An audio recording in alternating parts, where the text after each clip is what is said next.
Hi friends, ఈరోజు మా ఇంట్లో ఏం కర్రీ చూపిస్తారండి ఫ్రెండ్స్. ఇదిగోండి, ఒక గ్లాసు కందిపప్పు, సగం గ్లాసు శనగపప్పు వేసాను. ఈ రెండు పప్పులు చూడంగానే మీకు అర్థమైపోయి ఉంటుంది ఏంటంటే మాది ఈరోజు వచ్చేసి పప్పుచారు. ఇదిగోండి ఫ్రెండ్స్, నెక్స్ట్ చింతపండు కడిగి నానబెట్టిన. ఇదిగోండి ఉల్లిగడ్డలు, టమాటా, పచ్చిమిరపకాయలు, ఎండుమిరపకాయలు, ఎల్లిపాయ, కొత్తిమీర. ఈరోజు మా ఇంట్లో కర్రీ వచ్చేసి పప్పుచారు ఫ్రెండ్స్. మీ ఇంట్లో ఈరోజు ఏమేం కర్రీ ఈవినింగ్ కామన్ బస్సులో కామన్ చేయండి. మాది మాత్రం పప్పుచారు. ఓకేనా ఫ్రెండ్స్, మళ్ళీ పప్పుచారు అయిపోయాక మళ్ళీ చూపిస్తాను. చూడండి ఫ్రెండ్స్, నా వీడియో కొత్తగా చూసే వాళ్ళు సబ్స్క్రైబ్ చేసుకోండి, లైక్ చేయండి, షేర్ చేయండి, పక్కనే ఉన్న బెల్ బటన్ క్లిక్ చేయండి ఫ్రెండ్స్. ఏంటంటే క్లిక్ చేస్తే మీకు నేను పెట్టే వీడియోస్ ముందుగా నోటిఫికేషన్ ద్వారా ముందుగా మీరు చూడొచ్చు. ఓకే, లైక్ చేయండి ఫ్రెండ్స్.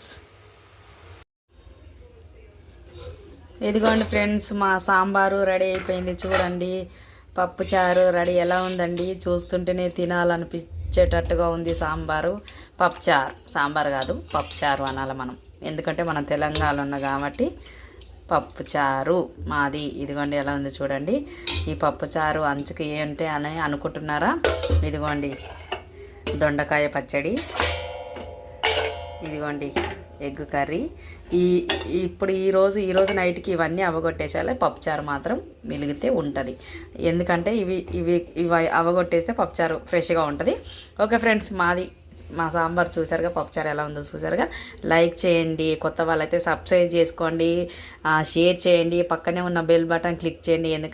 ఏంటంటే నేను పెట్టిన వీడియోస్ నోటిఫికేషన్ ద్వారా ముందుగా వస్తాయి, మీరే చూడొచ్చు. ఓకేనా ఫ్రెండ్స్?